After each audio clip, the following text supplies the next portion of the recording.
I want to say something that might go against everything you have seen on TikTok. Your skin is not broken. It's not a project needs to be fixed, shocked, or I don't know, strip away. And it's been feeling probably reactive, sensitive, irritated, or just exhausted lately.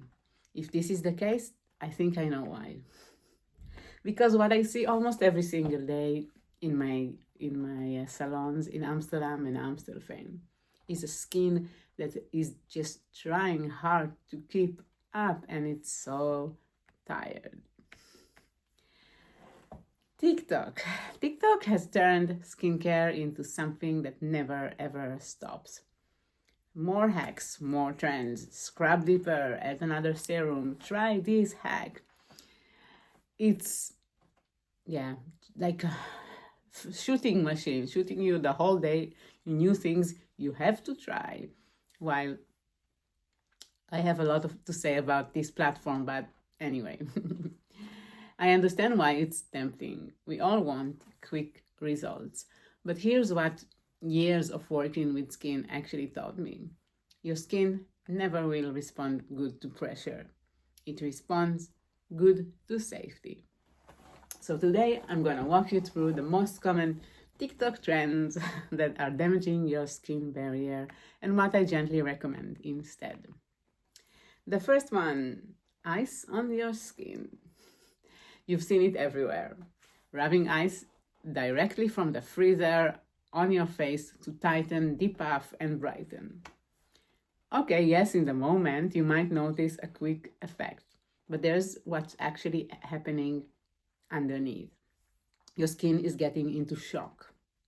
For sensitive or barrier compromised skin, sudden cold exposure can trigger exactly the opposite.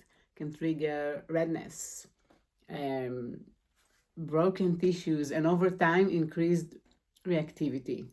Your skin doesn't need to be forced into behaving. It needs to feel safe enough to do its job, to function. Another thing, when you take an ice directly from the freezer, it's so dry that if you put it on your skin, you can cause a big damage. It's like gonna stick on your skin. It's not gonna move or glide on your skin. So you can actually create this kind of ice burn and really, really damage your skin. What I suggest instead, if you wanna, hydrate and make your skin look good, take an hydrating serum like the Essence Toner and gently pat it on your skin. I use it to calm and reset. It's this essence toner, flower essence toner, is formulated specifically for sensitive, reactive skin. It soothes without shocking, and it sends message to your skin, you are safe. This is the kind of signal that your skin actually listens to. And if you want to go with the cold, put a spoon in your freezer, or you have these balls that you can use.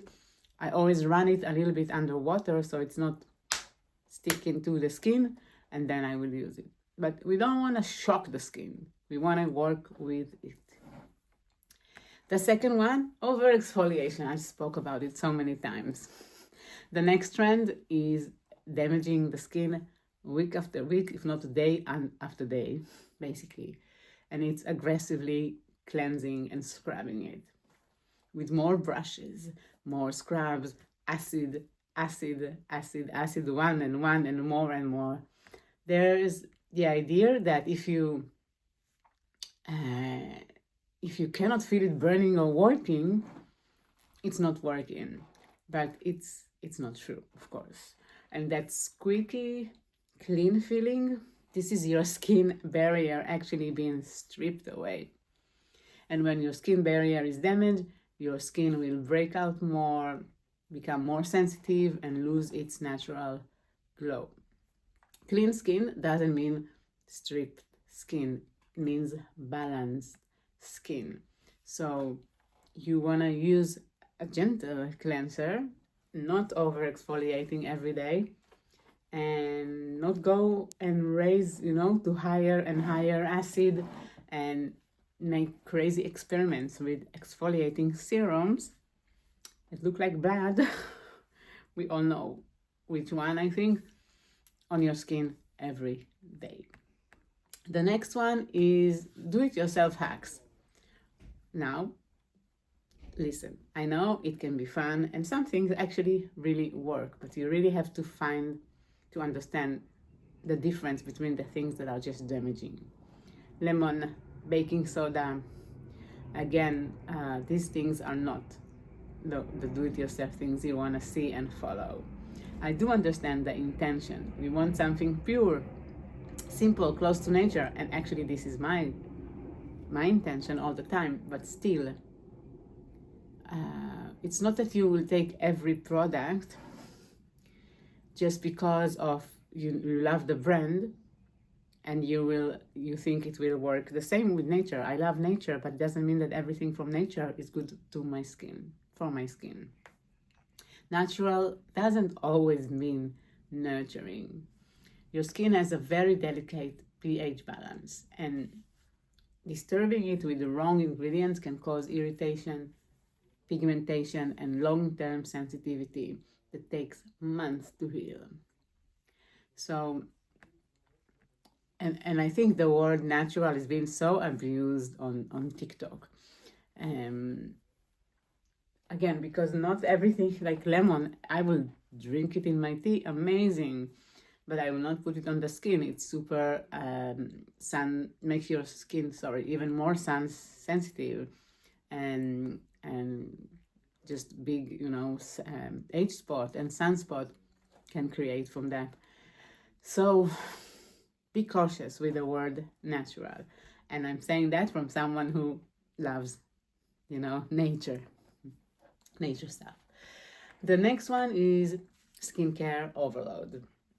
I also spoke about that a few times, but let's go.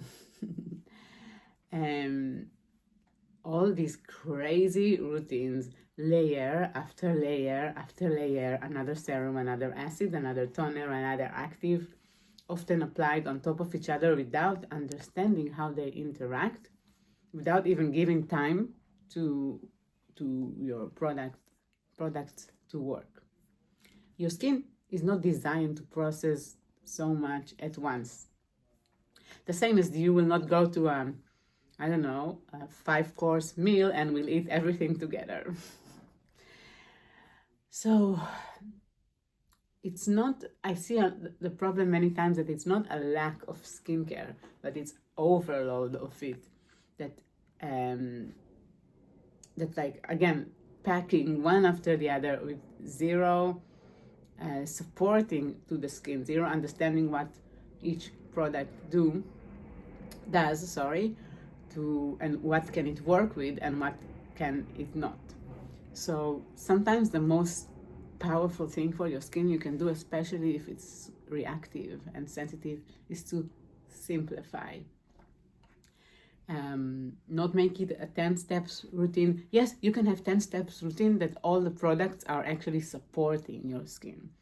Gentle skin barriers, builders, and not one on top of the other. So if you do want to have like a very extended skincare routine, be my guest, but try to learn, not from TikTok, what goes with what, and don't just put all the food in the plate on your skin at one time. The next one, it's like the tingling myth, you can call it. The idea is that if it stings, it's working. This is one of the most harmful false beliefs in modern skincare. Stinging is not progress. It's your skin begging you to stop. When your skin is overwhelmed, it doesn't need more effort. It needs less stimulation, less confusion, more consistency, more calm. It's like, think about yourself. If you are overstimulated and your nervous system is a little bit all over the place, and you go to a very crowded place with a lot of people, a lot of noise, different noise, TV, whatever, will it help you? Do you feel that it's working on you? I don't think so. This is where we bring something that almost is never part of the skincare conversation, and it's your nervous system. Because your skin reflects how safe your body feels. When your nervous system is regulated, when your body is really feeling calm and relaxed, your skin will heal faster. It glows more naturally, it functions better. This is the foundation of everything I do in my salons and everything I put into my products. There is no separation between the nervous system and the hormones of stress and how your skin appears. So if your skin is feeling reactive, tired, or just not like itself, maybe it's not about finding the next trend on TikTok. Maybe it's about coming back to simplicity, back to safety, back to actually listening to your skin. And if this resonates with you, I would love to help you experience it in person and talk about these things and find out the right routine for you that is not based on trends and other people just try to push stuff down your throat. Say it nicely. If this has been any help for you, please let me know if you have any more TikTok trends that you want to share with us that we should avoid. Comment below, and I'll see you in the next one.